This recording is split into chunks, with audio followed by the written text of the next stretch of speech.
What's up, everyone? Welcome back. Another episode of the new Evangelicals podcast, kind of like an emergency episode in a way. So this will be a unique episode because I'm going to be doing a review and a response, more a response than review, of Allie Stuckey's episode number 146, What Exactly is Biblical Justice? So let me give you the quick backstory, and then we're going to hop right into this video. So a few weeks ago now, I posted a question on my Instagram asking, can someone please tell me what the phrase social justice is not biblical justice actually means? I got a lot of responses, but one of the most prominent responses was this episode by Allie Stuckey. In fact, Allie Stuckey herself saw this, put a story up on her Instagram and said, I have an episode about this, and she recommended this episode. So I figured that I would interview Allie in a way by responding to her video and going through it together with you guys to give my thoughts. That being said, a couple quick things. Number one, this is not about dehumanizing Allie. She is made in God's image and should be treated as such. I think it's good, though, to have dialogue. Now, I have reached out to Allie several times saying, hey, do you want to come on my show or I can come on your show? Would love to talk to you about deconstructing, about some of these issues, and social justice really fits into that. I have not heard back yet.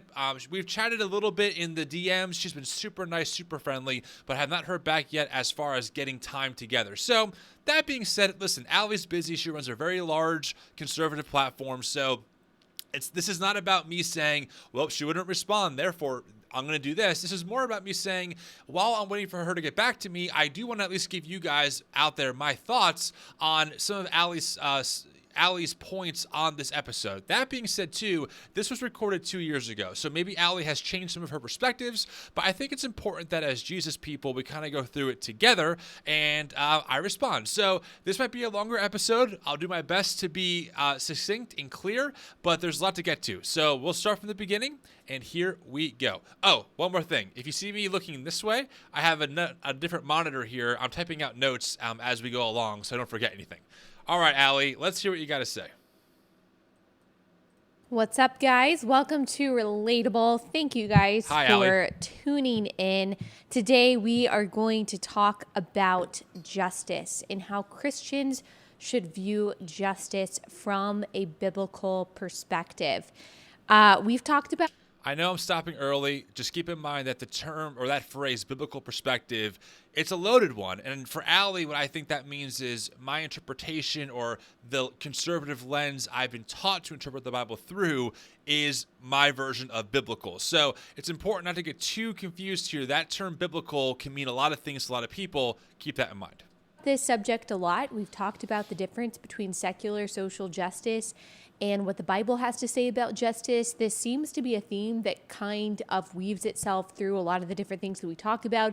We've talked about this when we talk about socialism, when we talk about the different things that are happening in the news cycle when it comes to intersectionality, even how the news handles different kinds of people and how they report on different kinds of people, how they see what is just and what is not.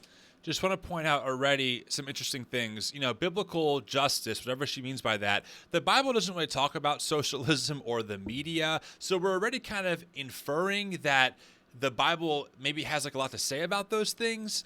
And maybe it does indirectly, but certainly not directly. So to make the correlation that we can look at the Bible and draw clear parallels to socialism or to the media or intersectionality maybe isn't as close as we think it is.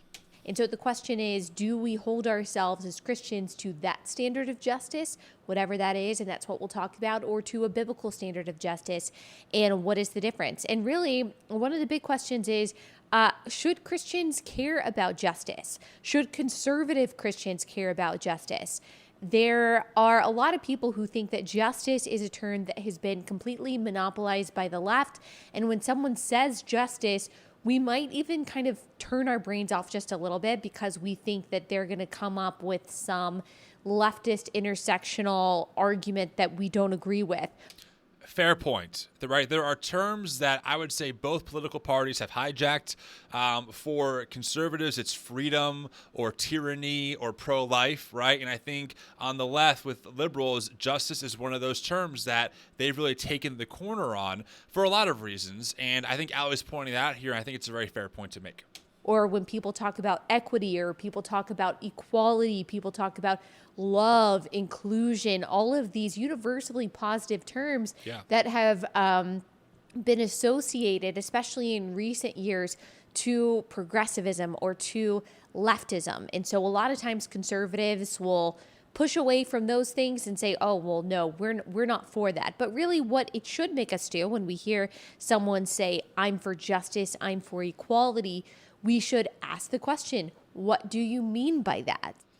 That's a fair question. What do you mean by that? I just want to comment very briefly. She mentioned how progressives have been using those terms, equality and justice, and that's because progressives have been pushing for equality among more people groups than conservatives have. I mean, off the top of my head, the LGBTQ issue, right?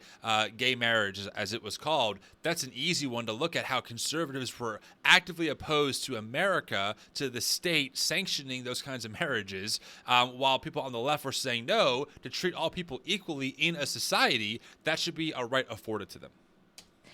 You'll probably notice with a lot of people who I consider on the social justice left, and we'll talk about kind of what social justice means to a variety of people, that they refuse to define their terms. So they very rarely will tell you what they mean by equality or equity or even reparations or justice. A lot of times, literally, the answer that you will get if you're engaging with someone online is Google it, or Google is your friend. And they act very put out or exhausted by the task of having to actually inform you what they're talking about. But just want to point out, online, that happens with all kinds of people, not just liberals. We all agree and know that the comment section under social media accounts almost never change anyone. But yes, I mean, it can be exhausting pointing to resources of people that have spoken on these topics at great length, only to be told either I won't listen to them, or no, that's Marxism, or no, that's socialism, or no, that's not biblical. So it is kind of a moment where it's like, well, there are people who have explained these things, and you can listen to them, or you can say people on the internet won't give me, I guess, good enough definitions for me to take them seriously, which to me is like, it's the internet. No one in the comments section is really there to have their minds changed, right? In any kind of good faith discussion, any kind of debate or dialogue that we're having about a subject that is as important as justice or equality, we need to be able to define our terms. We need to be able to get on the same page. Mm-hmm. So when someone that you are engaging with uses a word like justice or equality, it is perfectly acceptable for you to ask what someone means by that. Now, you might get a very defensive response, but that will reveal to you right away that they don't have that much of an argument. And that goes both ways, right? I mean, you out there, you guys have seen my interview with Samuel Duth about the anti-mask pastor, right? And when I pushed him on some of his arguments, there wasn't much there. Like, how do you define tyranny? How do you define freedom? So I agree with Allie on this. I mean, completely. We have to be able to define terms and have a good faith conversation. That's how humanity pushes forward, is by having open dialogue. As what we see a lot is that people use these terms that they know are supposed to be, like I said, universally positive. If you are against equality, if you are against justice, if you are against progress or love or inclusion, then of course you're a bad person. You're on the wrong side of history.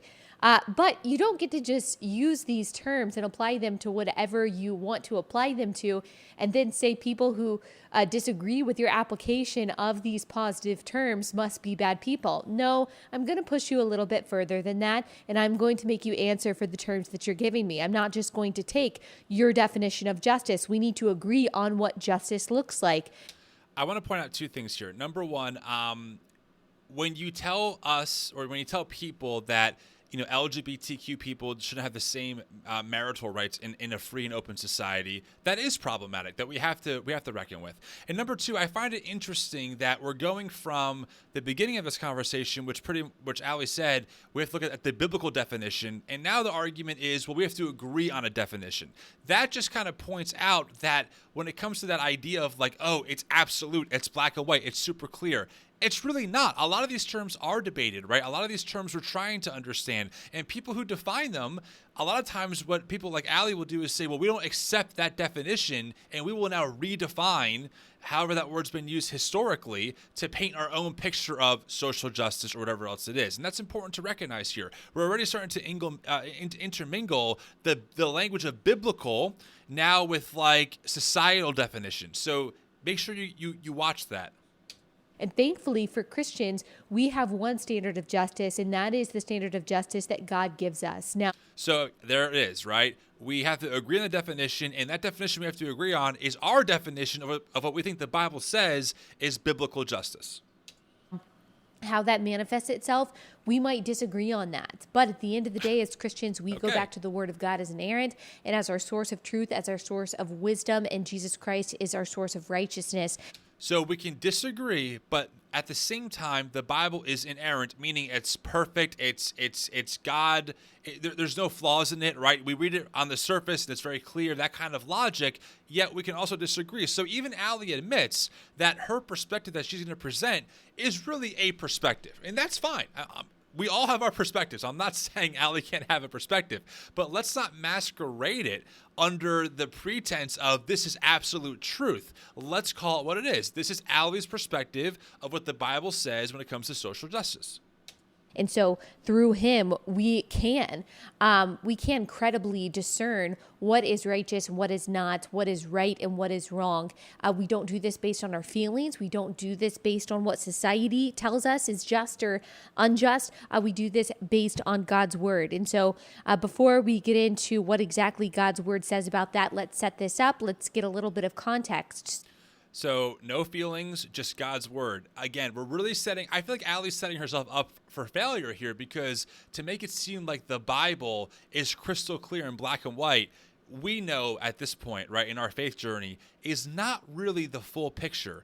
And I just feel like when Allie starts defining these terms, she's going to get into her own she's going to fall into her own trap of trying to sound like she's being objective and not emotional or not having feelings involved. But you're a human being. We all have feelings involved. We all see things through a certain bias. It's okay to admit that, but let's not pretend that somehow someone else is above that and we're just objective. Our brains are not wired to be that way. Like I said, a lot of times justice is a term that is used by the left and that we on the right associate with people on the left. We equate the term justice with being liberal, but of course that is not true. Liberty and justice for all is a term that the founding fathers obviously held sacred, and it's an idea that is really founded in the Bible. Two things about that. Number one, liberty and justice for all. We know from history, the founders meant that for white men.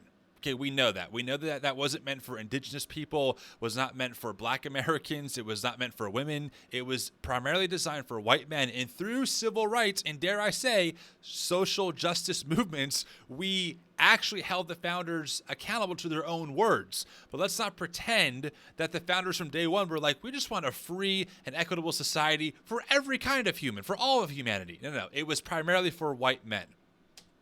That people should be free from the oppression of tyranny or extortion or oppression in any way, and that they should be treated justly.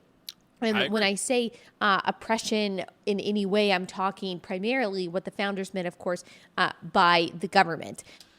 Okay, we got to pause here, and there's going to be a lot of these, friends, so hang in there. But I would agree that, of course, oppression from the government is bad, right? I mean, we have seen this in history. We've seen the government support slavery, support segregation, support genocide. We've seen that. So yes, 100%.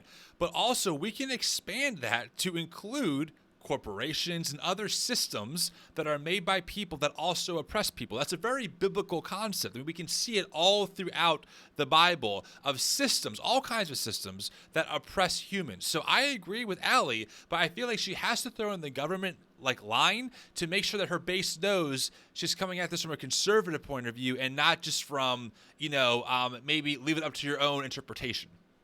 As Christians, we should care about justice. Of course, we should care about justice. We should care that all people are treated equitably. We should care that they're treated equally in the eyes of the law, that no one is being discriminated against by the law because of some kind of immutable characteristic, something that they can't control, that the poor are not being exploited, that criminals are being punished, that the innocent are being exonerated, that victims are being listened to, that they are being cared for. We should care about the truth.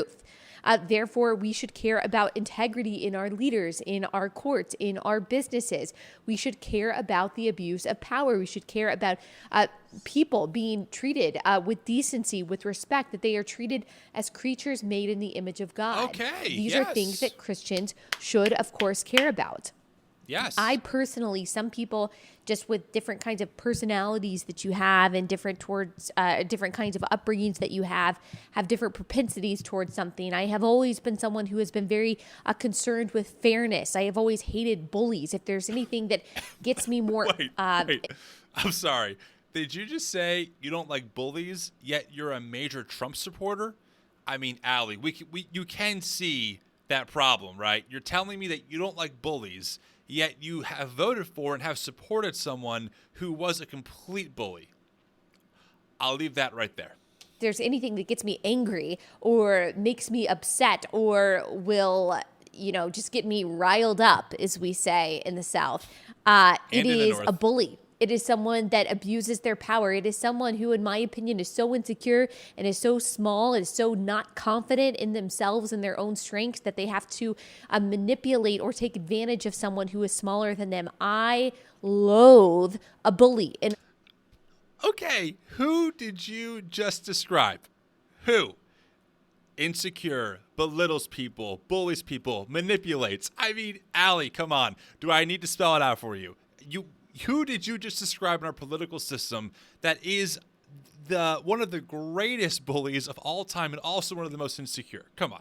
I loathe bullying. I will always say something about that. I don't care if it's a partisan issue. I don't care. I loathe bullies. I loathe abuse. Most people loathe abuse. I'm not patting myself on the back for that.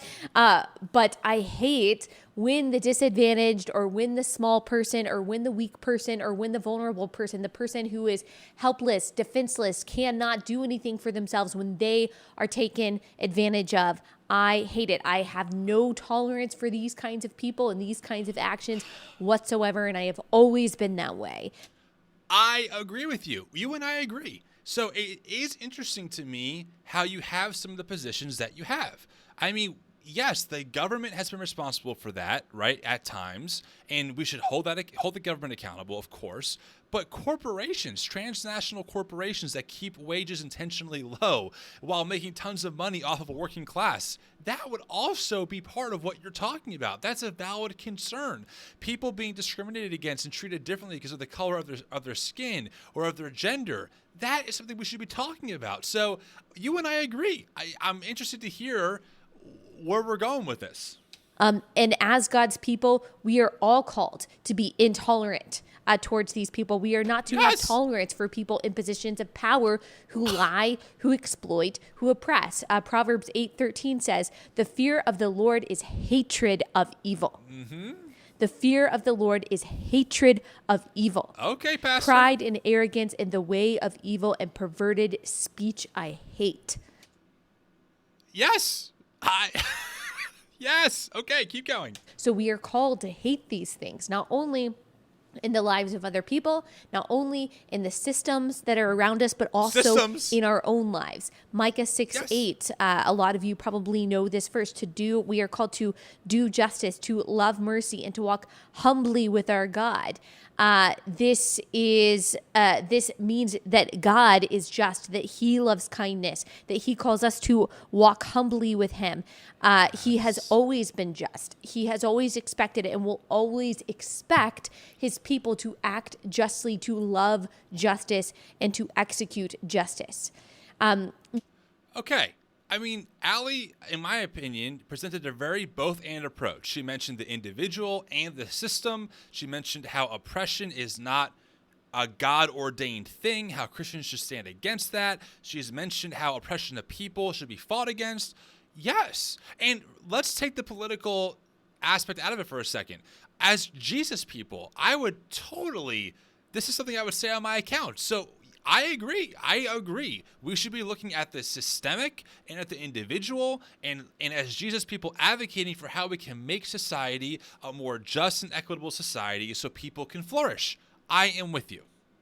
Oh, here, listening to all of that, you might have thought, well, you sound like a liberal. This is a lot of what liberals say. And liberals might hear what I just said and say, great, okay, me too. Slap if you me care with the about label these liberal. things, if you care about the least of these, the way that you just said, if you care about the poor and marginalized, way that you just said, then you have to believe in liberal policies. You have to believe in big government.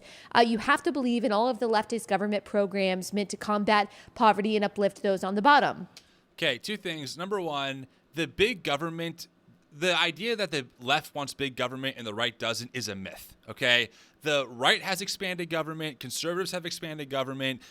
Bush has expanded the government. Trump expanded the government and government spending.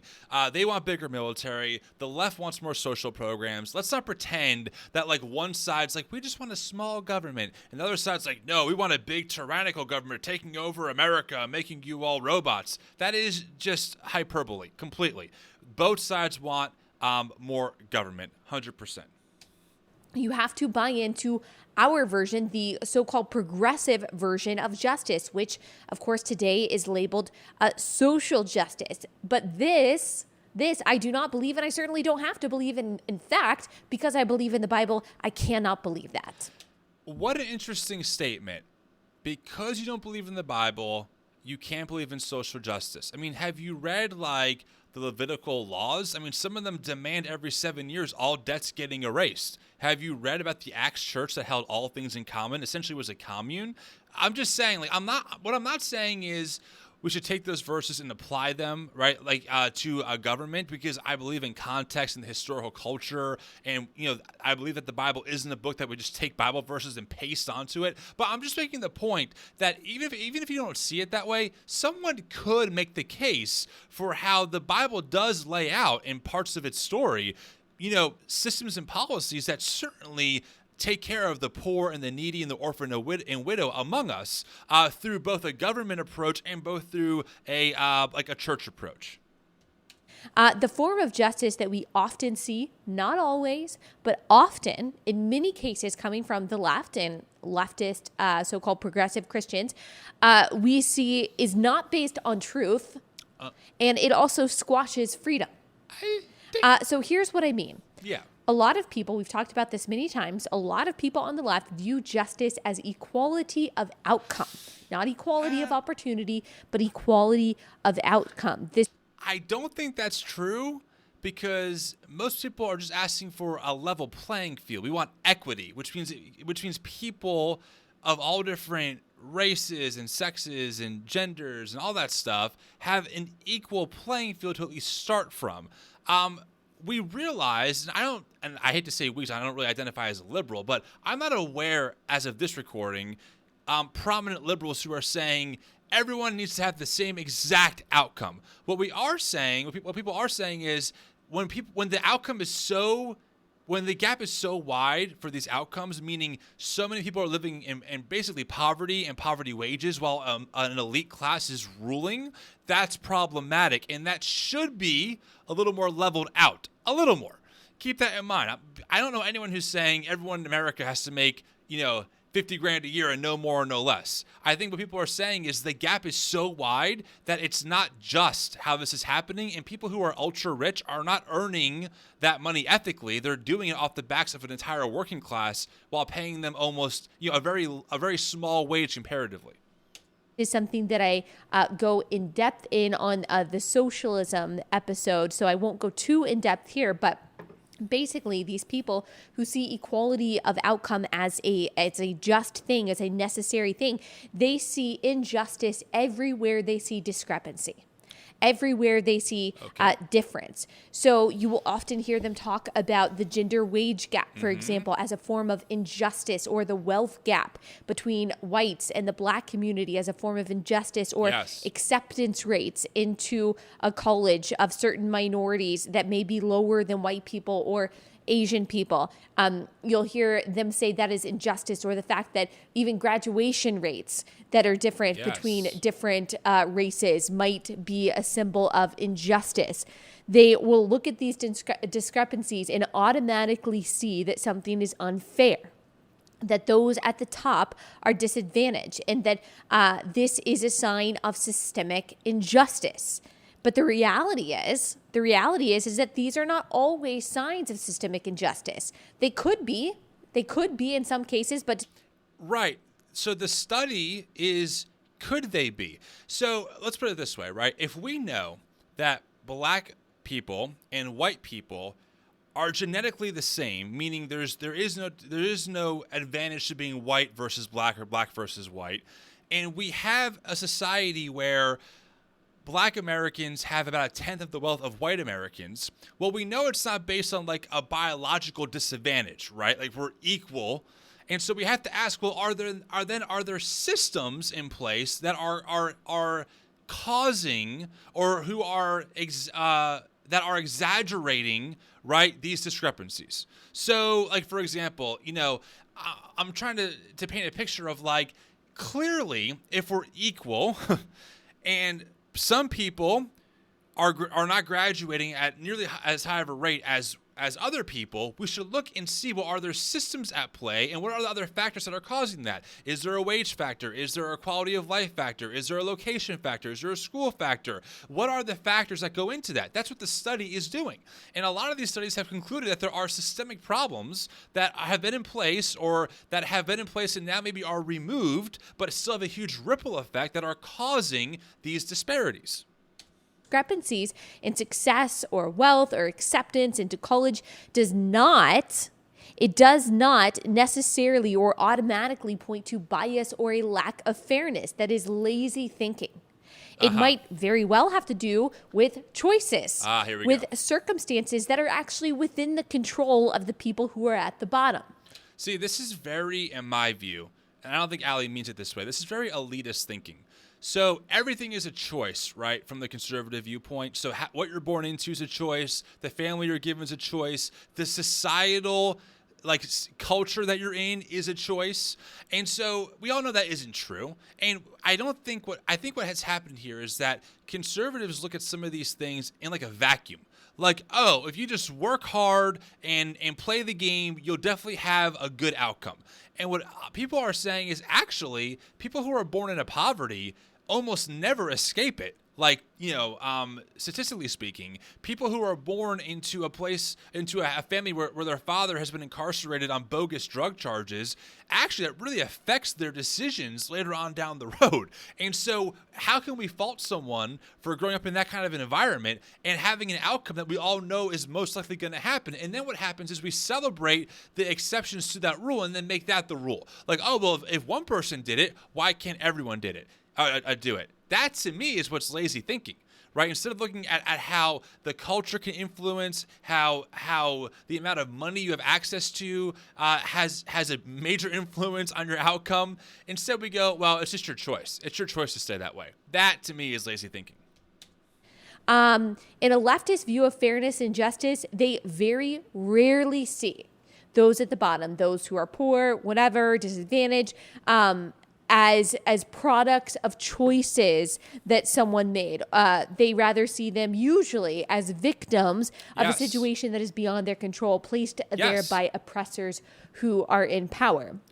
That's correct. Most people, dare I say all, who are in poverty don't want to be in poverty, okay? Most people who are born into high drug areas would prefer not to be in those areas. So it's not like people are like, you know what, guys, I'm just comfortable being in debt up to my eyeballs and working at McDonald's for $12 an hour, and taking care of a family of 4. That I want to do that. That's my choice. No, people who don't want to be there. So we have to look at the systems that funnel people in to different parts of life where they are essentially their labor is extracted and benefits a top elite class, while those people stay in those poverty situations, along with debt, along with all other kinds of factors.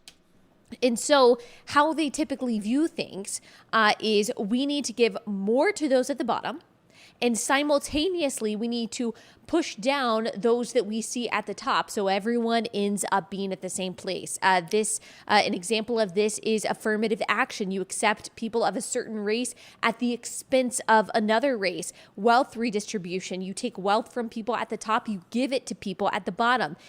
I want to point out something. I'm not sure if Allie knows this. The top 50 richest Americans own as much wealth as the bottom 50% of Americans. That is not a matter of like, oh, someone has a small business that makes more money than someone else's, or someone whatever, like has more money. We're not talking about that. That gap, that delta is incredible. I mean, that's an amount that is so big that 50 people actually have major influence over the economic status and level of people that have no control over that. So we're not talking about, taking someone who makes like $1 million a year and saying, give us all your money and now make $80,000. We're talking about looking at like the richest people in America who are literally hoarding wealth, sucking up like a vacuum off of the backs of labor. Don't forget that.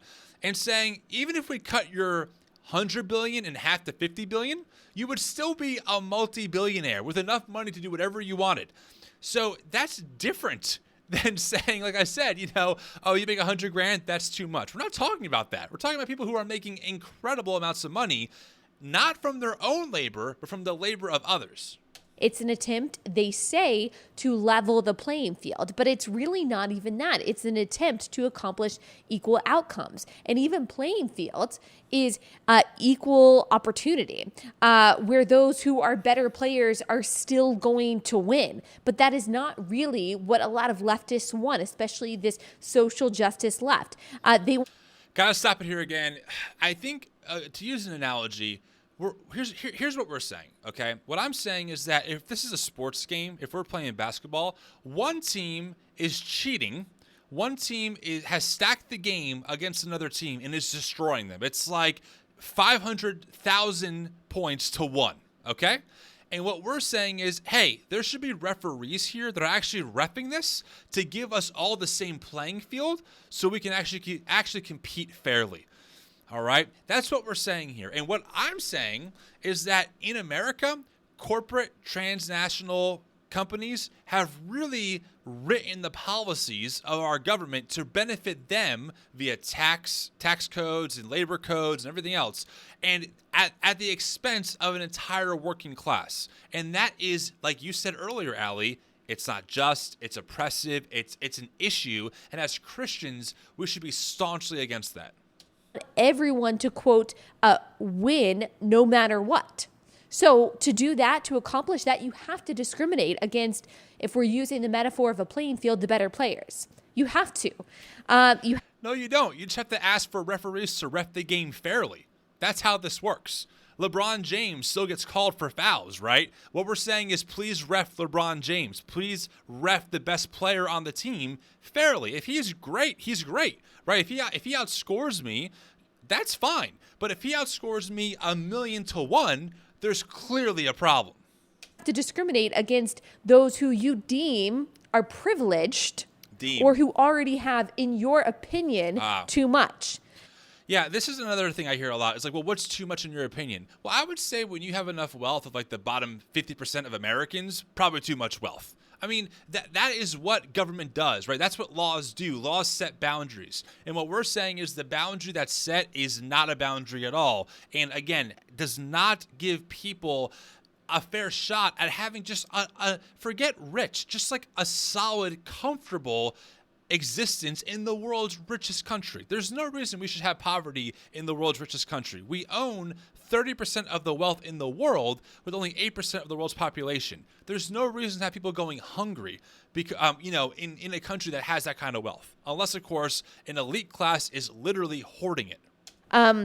Thomas Sowell calls this cosmic justice. In his book that I highly recommend, A Quest for Cosmic Justice, he describes what leftists call social justice as cosmic justice because it is based not on any real, tangible calculations of determining who deserves what or who is in the wrong, but on some intangible, cosmic, subjective calculations of pushing one side down and lifting the other up in the hopes that she said a second ago, it's like there's no standard, with this cosmic justice. Well, when Amazon pays nothing in taxes, that's a good standard of like, that's wrong, right? I mean, when Jeff Bezos pays nothing in taxes, that's another good example of something is wrong. When I pay more in taxes than someone who owns literally almost 1 billion times my wealth or more, that would be problematic, I would think. Just pointing that out. This will create equal outcome. An example of what he gives of this is, so say you have a pizza place and the pizza place decides that they're not going to deliver to a particular neighborhood because the neighborhood is dangerous and delivering a pizza there offers a high risk to your employees. Well, say an activist group hears about this. They decide that that's racist. That's unjust. And they say, you can't discriminate against people in this neighborhood. So they organize a boycott and say, you have to deliver to people in this neighborhood. And they say, this is justice. This is fair. This is equality. Because this neighborhood is now being treated like everyone else once you give in to the pressures of our boycott. But, okay. What is the other side of this equation? What is the other side of this so-called justice? So now the pizza place, say they cave into this pressure, the boycott was too much in order to stay open. They said, okay, fine. The pizza place says we're going to deliver to this unsafe neighborhood at the risk to the employees. And because of this risk, this owner of this pizza place, say it's just, his small business that he built from nothing and now is somewhat lucrative. Okay, well, because of this risk, because of the risk that is being offered to my employees, that is being posed on my employees, I need to pay them more. I need to pay them more to keep them here so they don't all quit, which means if I have to pay my employees more, he says, I either have to charge more for the pizza or I have to fire 3 employees to make ends meet. I'm going to have to cut costs somewhere in order to keep myself in this business afloat if I'm going to pay my employees more. So say he decides to charge more for pizza to do that. Not only are the people in this poor, dangerous neighborhood not going to be able to even afford the pizza, everyone else might also stop buying from his restaurant because they can get cheaper pizza everywhere or elsewhere. And if he fires 3 employees, he's not going to be able to make as many deliveries. And then all of his customer base suffers. And as a result, in either case, his business might have to close. And so now the owner of the pizza shop is out of a job. Now, all of his employees, maybe they were poor teens trying to make enough money to pay for their books or even provide for their families. Now they don't have jobs. Why? Okay, let's pause here for a second. Okay. I'm just writing down some notes real quick. Let's see. Okay. So a couple of things about this. First off, this is just a story, and it's a pretty crazy one. I don't know if this has ever happened before. The only few points I want to make are, number one, maybe we should be asking, why is that neighborhood dangerous? Like, are the people who live there more genetically predisposed to crime? Or are there, again, systemic factors that go into making an area poor more than another area and therefore more dangerous? So maybe we should go one level beyond just, oh, there's a poor, dangerous neighborhood. That's just reality, or, that's just how life should be, and ask, well, what systems and maybe what individuals are there making that area, poor and also dangerous? And the other thing I want to point out is this whole analogy or this whole story, it just kind of tumbles into like worst case scenario. But isn't this what capitalism does? Like Allie made the point that, if you charge more for the pizza, then other places might be able to charge less and that place might go out of business. Yeah, that's capitalism. Isn't that what you're saying? Like if your product sucks, capitalism says you won't have a job. So capitalism has problems. And its problems is that I guess if you can't compete the right way, essentially you could be out in the street. So you have to find a way to make enough money to survive based on competition. And the last thing I'll say too is I really, again, just the point that maybe there are people out there trying to make or survive and provide for a family off of pizza delivery wages, which is a real thing, should tell us a lot about our economy and about a supposed Christian country and how they treat people who are just trying to make ends meet, making poverty wages, because that's what the market will allow. All for the sake of what seemed on the surface by this activist group, this is just an example, by the way, to be the just right thing to do. But this is cosmic justice. It aims for some arbitrary goal of fairness for one group at the expense of another group. Well, we have this expense thing happening now. The poor is at the expense of the ultra rich. The mass, the majority of the middle and lower class, are already being discriminated against at the expense, or at their expense, for the rich. We all know the tax laws. We all know who writes the tax laws. We all know that transnational corporations are taking their money overseas into offshore bank accounts to avoid paying taxes. We know that. We know that they are keeping labor low, even though they're profiting billions of dollars a quarter. We know that. So this is already happening.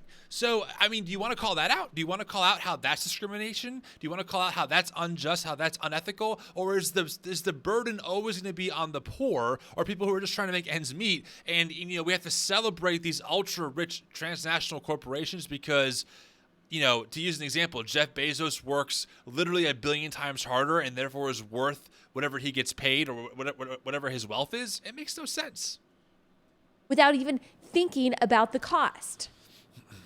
It's the same thing for raising the minimum wage, or what the Democratic presidential candidates are now calling living wage. It sounds really good. It sounds like you're advocating for those at the bottom who are being exploited by saying everyone deserves a living wage. And if you work 40 hours in America, you should be able to survive and take care of a family. That's how it used to be. I'm just making the point. I mean, conservatives talk about family values, right? Women should primarily be at home, taking care of the kids. Well, how can you do that in a society where wages are so low, you need 2 people working full time just to survive? I don't know if Allie understands that. The average American is 1 medical bill away from really having a major debt problem on their hand. Most Americans have some kind of debt. The school loan system. I mean, I could be here forever. So I just find it incredulous that she can say this. Argue against that, then in my experience, I can tell you that from experience, you will be called an elitist bigot.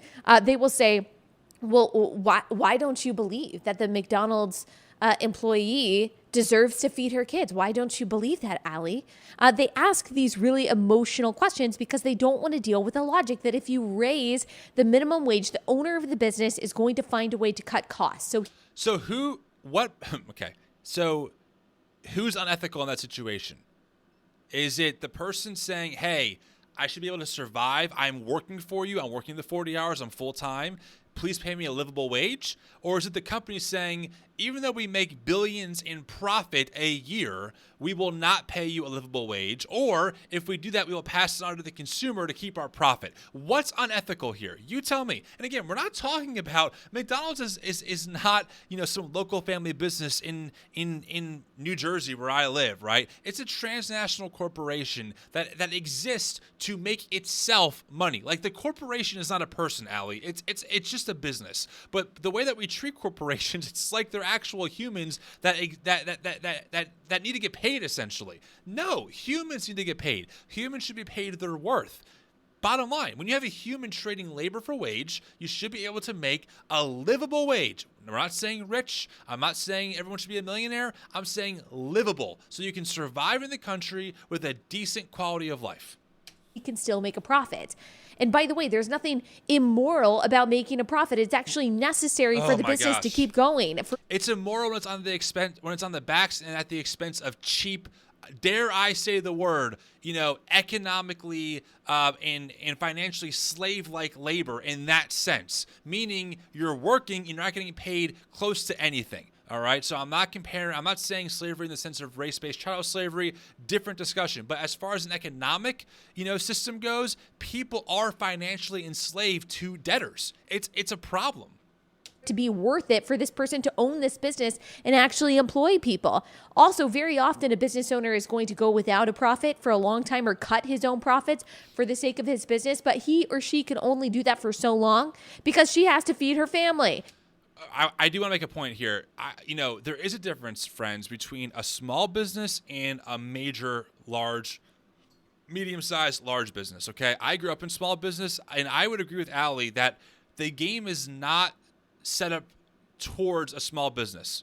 What happens is these massive corporations have written the laws to avoid taxes that then the burden gets passed on to these small businesses, including ones like my parents. I watched my dad work extremely hard, 60, 70 hours a week, along with my mom to make ends meet. We lived comfortably for sure, but make no mistake, we had our own business, but we were certainly not making millions of dollars a year in profit. Okay, so I do want to make that point. Small business is very different than corporate national interest, but we have to understand that business can be great.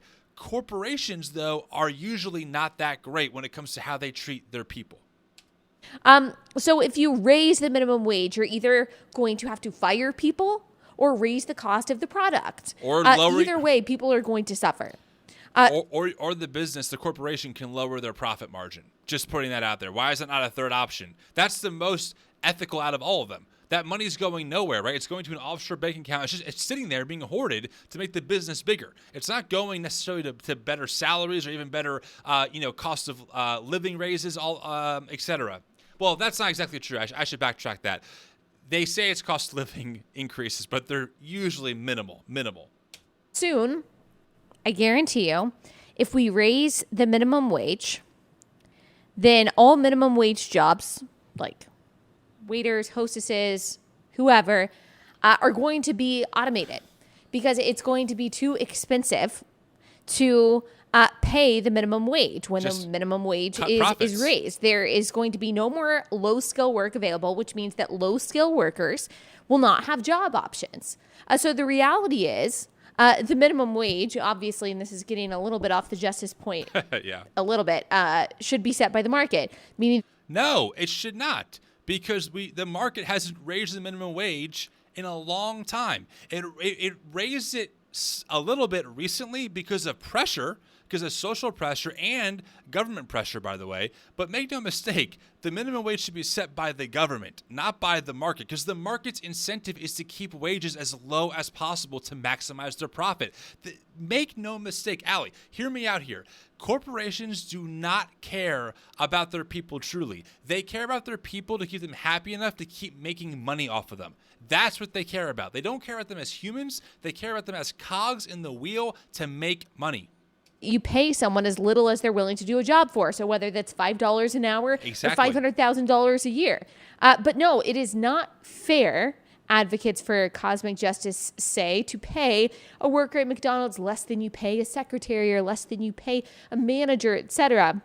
So they say make sure everyone can live off of what they get paid for working 40 hours a week, no matter what their job is. That's the point of working, so you can live. Let me explain something, Allie. Humans, a society is not set up so people can live to work. People work so they can live. Life is not just about giving my time to another business to make them a ton of money. You have a family, I have a family, people have families, they have passions, they like life. So yes, the point of working is so we can make money to survive, not so we can just slave away and make someone else a ton of money while we can barely survive. Matter what the cost is on the other side of the equation. The other side of the equation, like we've said, is that people suffer. Such a people weak argument. lose their jobs. Businesses close down. So no one actually wins except for the people in government. How? Because the people in government now have more people to care for. They can get people to pay more taxes, to pay all the people who are out of jobs. Just want to point out, if there's less jobs in the market, there's less tax revenue coming in. You get tax on your paycheck. Have to depend on welfare. So no one really, though, besides bureaucrats, wins in that situation. So that is not justice. Another example. As if bureaucrats are like, the more people on welfare, the bigger my bonus check. I mean, come on. Of this cosmic justice that sounds good on the outside but ends up poorly for the people who are involved. A district attorney in Dallas, I think I've talked about this before on the podcast, recently decided he's not going to prosecute criminals who steal items or steal something of less than $750 in value if it was done for the thief's economic benefit. That is a real story, a real thing that is happening in Dallas. Yeah, for two reasons. Number one, prisons are overcrowded. That's a problem. We should look into why, different discussion. And number two, doesn't that tell you something again about America? When this, and I read the article, this prosecutor is like, I've seen people stealing just so they can eat food. That's a problem. We have the food. There's plenty to go around. We have the wealth. Okay? So why people feel the need to have to steal food to eat? That's the question we should be asking. This is done in the name of social justice, in the name of helping the poor and the marginalized. But who does it hurt? It hurts. Well, I think it hurts the thief, first of all, because it trains you to be lazy and to be dishonest rather than making lazy. money. It's just because you're lazy. Right. So here's the circle, right, friends? Allie's saying that if you can only find a job for minimum wage, $10 an hour, you should stick with that and pretty much not be able to provide for your family, because we know that you can't. Because she even said, it shouldn't be guaranteed that you work 40 hours a week and can make a livable wage. She said that earlier, essentially. And then when you steal for food or you go on a government program, you're lazy. So it's like it's a circle that has no exit. And the circle is you make not enough money by working 40 hours, you're bitter and therefore you're lazy because you want a livable wage and you're entitled, or you steal and you're a criminal, or you go on the government welfare program because, you need food and you're lazy. There's no way out. In a way that demonstrates any kind of integrity, but it also hurts the men and women, probably even the poor men and women who are just trying to get by, who maybe own their own business, their own shop, and $600 or so of their property that is stolen, of their money that is stolen, is a big deal to them. That's a big deal to them. It sounds compassionate. It sounds like you're really helping those who are desperate, but you're hurting a lot of people. So social justice, as it is defined, cosmic justice, does not equal actual justice.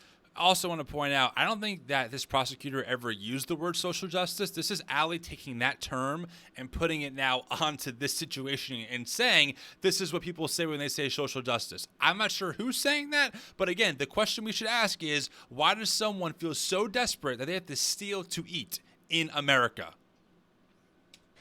The same thing with racial reparations, as we've talked about before. It sounds fair to compensate those who have suffered losses from slavery. That sounds like restitution. That sounds like us dealing with our past and facing our past sins bravely. It is. It sounds righteous and humble and just, and maybe even, if you're not thinking very hard, biblical. Well, it is biblical. But when you look at the calculation, it doesn't work out. Number one, no one alive today in America is or has ever been a slave or has owned a slave in the sense that we're talking about in this context. I'm not talking about sex slavery, which is still very much alive today, unfortunately. I'm talking about the kind of slavery that we had over 200 years ago. So it is impossible to say, if you're talking about reparations, white or black, who was actually affected by it. Yeah. Yeah, we could put men on the moon, but can't figure that out within like a relative certain degree. Come on. Also, may I also mention that, yes, of course, there is no person in America who is currently enslaving someone like how they did 200 years ago. However, the effects of slavery have still affected millions of Black Americans today via not being able to own land, not being able to own their own property, not being able to build their own wealth, not to mention all of the other big hits by white mobs like the Tulsa massacre and so on and so forth that have kept people, Black Americans, from having or being able to accrue their own wealth. Wealth takes time to build. It's usually passed down through generation to generation. Well, when that generation is cut because either they're in prison or they're enslaved or they're dead, that does have ripple effects to the here and now. People who advocate for racial reparations say, well, white people should pay via the government, black people for slavery. Well, not all black people in America today had ancestors who were here 200 years ago, and same goes for white people living in America today. Also, there were black people who owned slaves. So what about them? There were Native Americans who owned slaves. So what about them? What about half black people? What about people who are 1/4 black? What about them? Do they get reparations? What about black people who are rich? So should a middle class family who's struggling to put food on the table, should they be paying reparations to Barack Obama and to Jay-Z and to Kanye West just because they're black? Like, having these questions that's not a valid reason to disqualify the issue of reparations. We can figure all that out. We can do that. We've put human beings on the moon. Okay, we have a rover on Mars right now. We can figure these questions out, Allie. They're not like impossible questions like, oh, never thought about that before. How would we possibly navigate these crazy hard questions? We would just figure it out. Is that justice? There are really no answers to these things because the There are calculation answers. doesn't work because It it does is work. cosmic justice. It sounds good. It sounds like you're advocating for the oppressed, but you're not. There is no way to tell who has really been affected. So this is not based on There truth. are It doesn't ways. meet the bar for biblical justice because of that. What? Wait. We haven't talked about we haven't talked about one Bible verse yet, and now we just swing and throw the language of biblical justice after what you've been espousing is conservative policies. You've been essentially espousing a conservative political worldview, and then you just sneak in the words biblical justice like somehow they're one and the same. They are not one and the same, and you have not yet defined biblical justice. That is the problem of basing our idea of justice and fairness not on what is true or what is real or what is tangible or actual or logical or direct, but on what feels good. So let's bring this back to Christianity because I Okay. know it seems like we took a little detour, but we needed to explain that because so often the religious left monopolize this idea of equality and justice, and they put these definitions on justice that aren't actually biblical. So I want to bring it back. Biblical justice, as we've talked about, is not based on what feels good, which is by nature biased, but what is good, which is by nature unbiased. So again, now Allie's in the corner. What she's claiming is what she's about to tell you. Her interpretation of the Bible is not biased, and a liberal's perspective is biased. I hope you can hear the problem with that idea. Here's how Leviticus 19:15 defines one form of injustice. For the record, now we're pulling from the Torah, okay, a command or teaching set or set of laws given to a people that is not America, and we're going to apply that to what the Bible says is justice, I guess, for our time. You shall do no injustice in court. You shall not be partial to the poor or defer to the great. But in righteousness you shall judge your neighbor. So you do not show partiality to the poor. You don't show deference to the rich. But in righteousness we judge our neighbor in a court. Righteousness means honesty, integrity, equity, truth. We can deduce from this verse that showing partiality to the poor then, or deferring to the powerful, is unrighteous according to God's word. And that showing impartiality or being unbiased is righteous and is therefore just. That's what this verse tells us in this. Okay, I say this a lot. I am not a big fan of plucking out Bible verses and applying them to our current context with no cultural or historical, context happening. But let's just play this game. I think I would agree. Like in court, the truth should be the truth. In an American court, we know that is not the case. Like we have data on this, that Black Americans have been given harsher prison sentences than white Americans when it comes to drug crimes. We have seen the rich and powerful get off with very little punishment based on who they know compared to someone who can't afford as good of a defense. Like we know that. So I agree, Allie, to a certain extent. Let's not pretend that somehow America is living up to that ideal. It's not a decontextualized verse. If you are impartial or unbiased, that means you are objective. Objectivity means weighing the facts at hand, looking at the evidence and deciding a verdict based on that. Right. So when I give you the fact that that transnational corporations are avoiding taxes and suppressing the wage, and therefore it's hurting people, that's a fact. But I guess in your view, that's just me being biased and using my feelings to, I don't know, like try and destroy America. I don't know. James 2 talks about not showing preference to the rich person in favor of dishonoring the poor, which is confirmation of that Leviticus verse, one part of the Leviticus verse. Does that include wages as well? Does that include like their work ethic? Does that include how the rich might abuse the poor for a cheap labor while they profit? Again, and now also just catch this, friends. We're really like all over the Bible here, just picking out verses. And then James goes on to say in verses 8 through 9 in James 2, If you really fulfill the royal law according to Scripture, you shall love your neighbor as yourself, you are doing well. But if you show partiality, you are committing sin and are convicted by the law as transgressors. There is a reason. The personification of justice, Lady Justice, is blindfolded. She has a scale in her hand, but she cannot see. This is a very biblical depiction of what it means to judge righteously. She is not showing favoritism based on appearance, based on demographic, based on socioeconomic status. She is blind to these things. But she does. She judges based off those things. Again, we have the evidence. She does. Keep that in mind. Instead, she is weighing the facts on a scale. So even though today's brand of social justice looks through the lens of intersectionality, the lens of which group is traditionally more oppressed than the other group based on their skin color or religion or whatever it is. Right. Because, okay, so friends, catch that.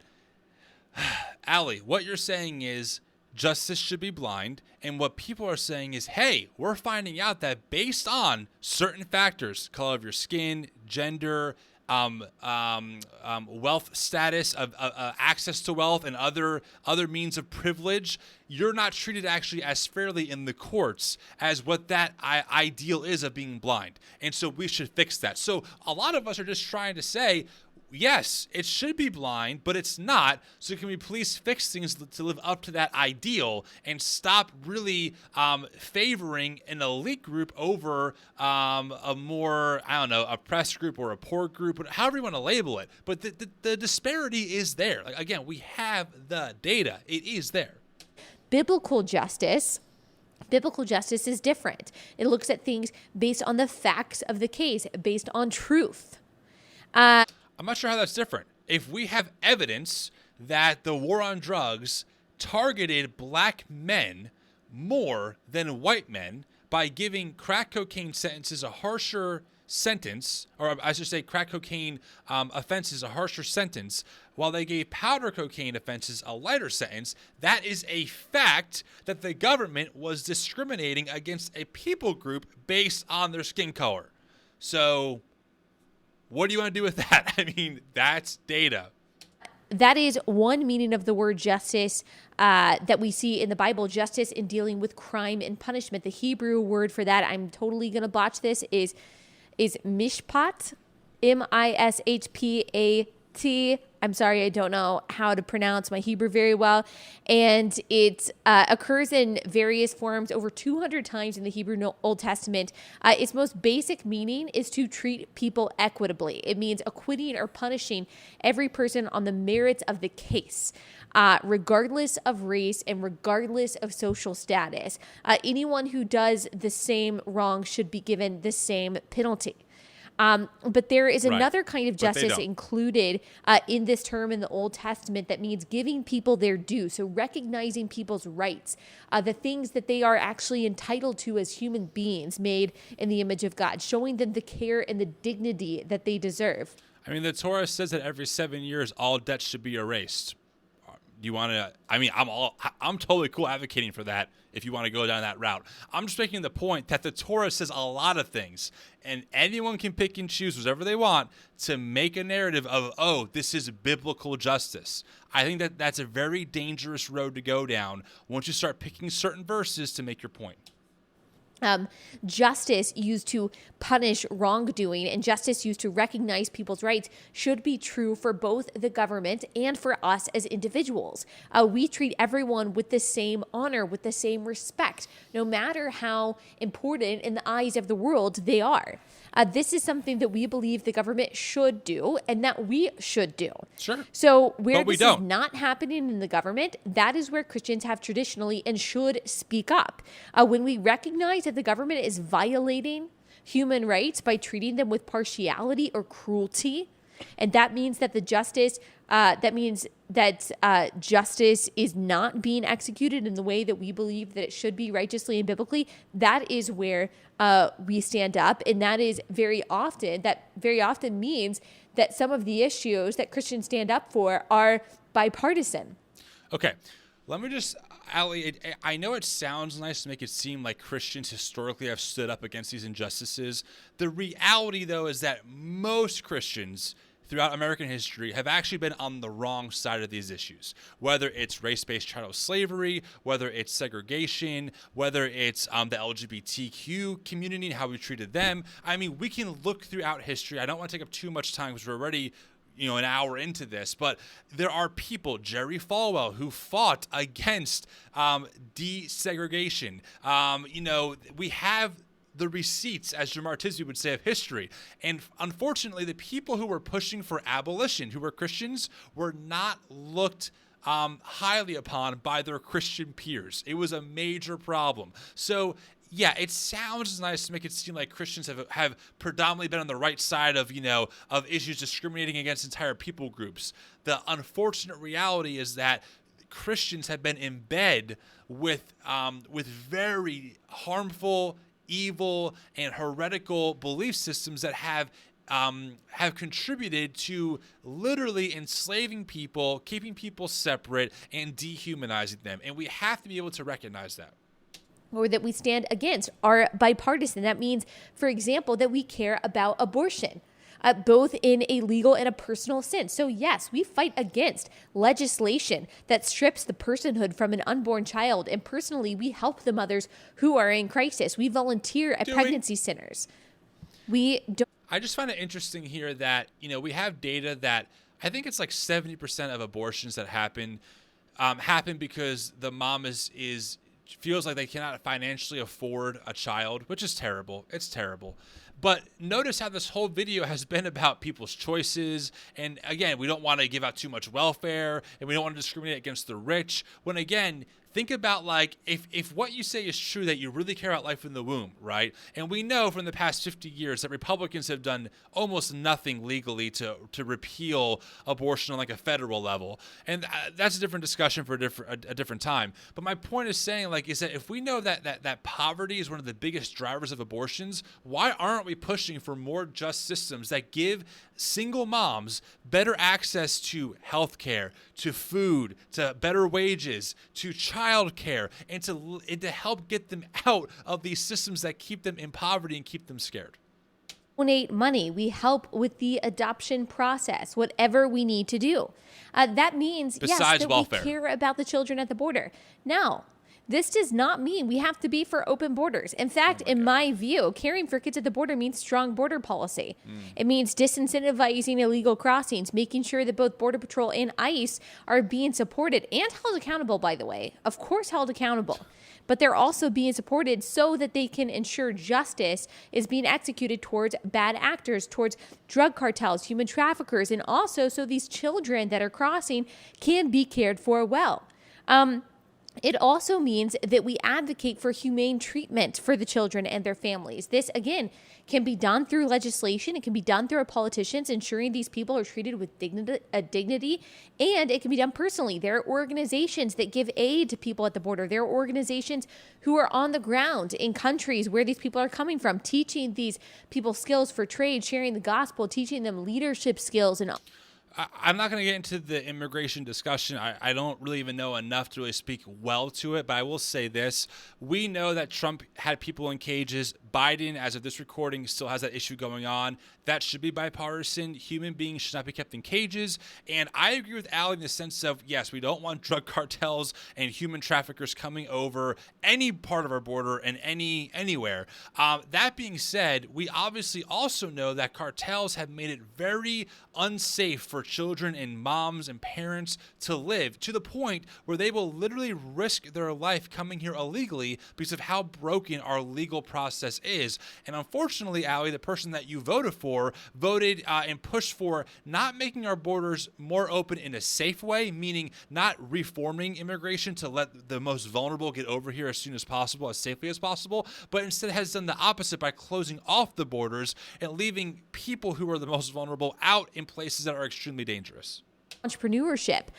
So real biblical justice in this case, in the case of immigration, just to kind of add not a caveat, but just a little aside here, does not simply mean that everyone who wants to come in comes in. That is not an example of justice, because again, this is a type of secular social justice that sounds good and compassionate, but the other side of the equation is that people are incentivized to cross illegally, putting children, and especially girls who stand a very high chance of being raped and sexually assaulted when they're crossing the border, at risk.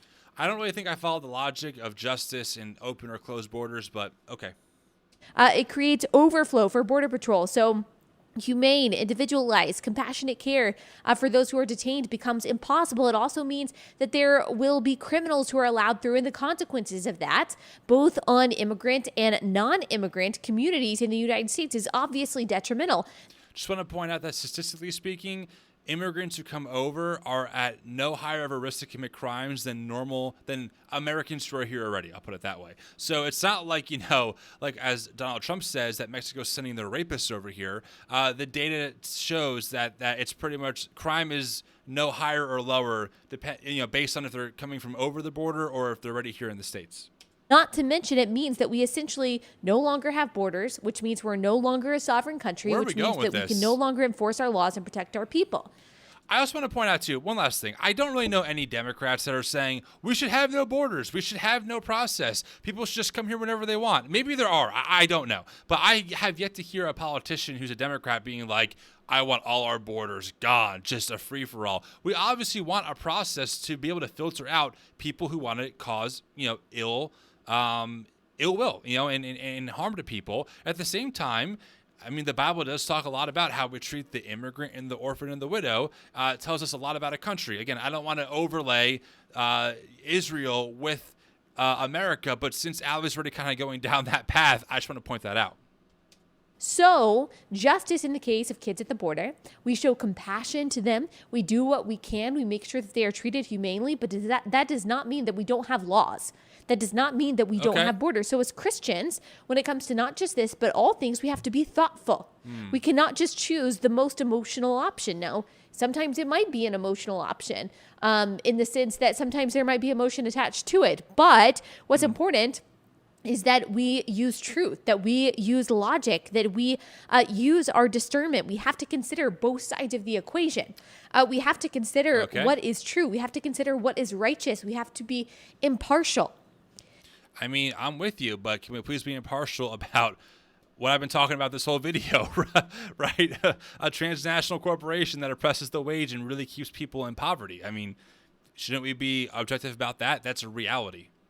For the example of abortion, if we look at both sides of the equation, we say, okay, we've got an unborn child here. We've got maybe a teen mom who is poor and she's not ready to have a child. We look at both sides of the equation and we say, okay, this baby, if they are born, they could have a really hard life. This mom isn't ready to be a child. It's pretty easy to see who takes the cake in that side of the equation. It's either dismember the unborn child or the mom has a hard life. Okay, well. And why not both? Why not? We don't want the child dismembered. Also, we don't want the mom to have a hard life. And as a society, we should be just and compassionate and empathetic and loving, right? Like biblical terms here, and say, oh, the single mom, literally our modern day version of the widow. Okay, maybe we should do whatever we can to help this mom out financially, as a community. Right? So why this dichotomy of, well, guess your life is going to suck. Guess you have a hard life, instead of compassion, empathy, love, and grace. I don't think that having a hard life, either for the child or the mom, justifies the taking of a physical life. And plus, of course, there are other options like adoption. And so we're thoughtful about those things. It doesn't mean that we forget about the mother. It doesn't mean that we don't take care of the mother when she's in need. It doesn't mean that we abandon her. Of course not. But it does mean that. But you don't want any social programs to help out the single mother. So, like, what are you advocating for? The church? Do you want her to find a church where she'll be told, oh, well, you had a child out of wedlock, like you have to repent and become a Christian before we can help you, which is a real story that really happens, by the way. So I don't know. Like, again, like where's this single mom supposed to go? Who is she supposed to turn to? Because you don't want welfare. You don't want the poor to be helped out. You think it's discrimination against the rich. So, like, where does someone like that go to get actual help without being judged for being a single mom? Would love to know. Weigh both sides and we say, okay, the physical life of a child is always going to trump the non-physical aspects of this and the non-life-threatening aspects of the abortion issue. So this also means that Christians care about justice. This means that we care about what happens in the criminal justice system. For example, you probably know about the infamous crack versus coke crackdown, pun intended there, where those who had crack were given far harsher sentences than those who possessed just cocaine. Now, there's a lot to this story. There's a lot of history here. There's a lot of context here that we don't really have an opportunity to get into right now. There's but crack was disproportionately possessed and sold by black people. There was no real reason for the distinction in sentencing between crack and cocaine. And this is often seen as a liberal issue. This is often brought up as a liberal, I don't want to just say talking point because that sounds trivializing, but as a liberal point about how systemic racism has manifested itself in various ways throughout our history. Yes, and also how conservatives still will not acknowledge how that policy that was driven by conservative policy was racist and majorly wrong. But this particular instance should not just be a liberal issue because this was not justice. As far as we can see, this was not justice to have this kind of disproportionate, disparate sentencing for crack versus cocaine. Yes, it was racist. And that makes us ask the question, well, what could be happening right now that is the same thing, just applied differently? Like, is that racism still happening in different ways? And so the idea that somehow in like 30 years we've just moved past that can never happen again in 2021 is crazy. And that's where you get the CRT studies. That's where you get, intersectionality, people who are studying these things and looking for trends and patterns to see how racism still affects people today, not just back then. Because that is not based on reality. That appears arbitrary. So Christians should not be for arbitrary applications of justice or arbitrary applications of sentencing. We should be for equal application of punishment for breaking the law. And it doesn't seem like that happened in that case. And so we should care about that. This means that we care about what happens in our prisons. In April, there was a report that absolutely broke my heart about a woman who had special needs or who had mental disabilities in Broward County, Florida. She was in prison for drug charges. She went to prison in March, and they knew that she was very pregnant at the time. She went into labor in April, and she was reportedly screaming out for help. She reportedly said that she was having contractions, that she was bleeding, and the police on guard said, oh yeah, we called the doctor, but the doctor didn't show up, and the guards did not offer to help her. And so she was laying there writhing in pain, screaming. I haven't given birth yet as I'm recording this podcast, but I can imagine how painful it is. Any of you who have given birth, especially any of you who have had any sort of traumatic births, know how terrible this probably was. She had no help. She was forced to birth this baby on her own in what I guess was hours and hours of labor, because labor typically lasts a long time. It's not typically like this 30-minute thing. And so maybe the guards didn't see. No, I'm sure she was screaming. I'm sure she was in terrible pain. I'm sure she was absolutely miserable. And she delivered this baby, and only when a guard saw her with her newborn did they call the doctor, and the doctor came in with the nurse to check if she was okay. Now, we only have this side of the story, but as far as we know from the facts of this case, that is wrong. That is wrong. That is unjust.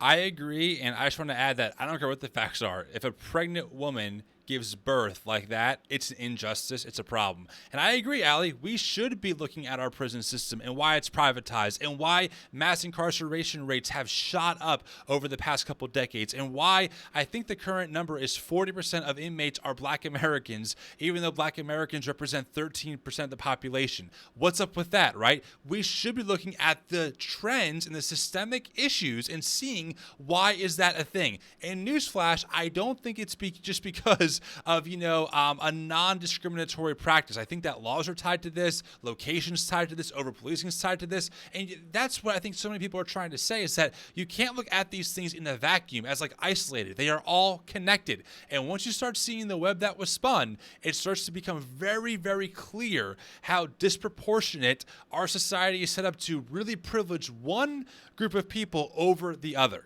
And that's not liberal. That's just a reality that many of us are realizing more and more. This was oppression. This is heartbreaking. They could have offered help, but because she was a criminal, because she was poor, because she was powerless, because they probably didn't think this was ever going to get out, they did not offer the help that they would have for other people, that they would have wanted themselves. This is wrong. Christians should want justice to be done here. We should want accountability. We should want someone to be punished for this. 100% agreed here. When you start dehumanizing people, right, that's the problem. As Jesus people, we don't want to dehumanize people, Allie. I agree with you. And people are made in God's image, whether a society deems them worthy or not.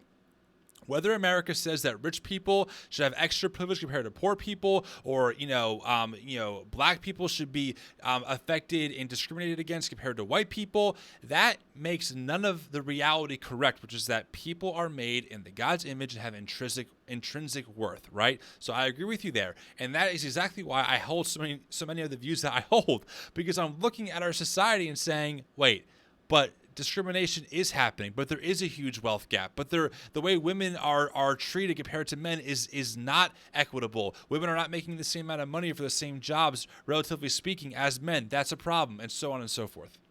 There is an internal investigation going on right now, and that should make us glad, and we should be praying that justice is served here. We should be praying for the people in our prisons. There is no excuse for that. Unless there is some big part of the story that we just don't know, there's no excuse for that. Her life matters to us. Her baby's life matters to us. Yes. And she should be treated with dignity and respect, just like anyone else.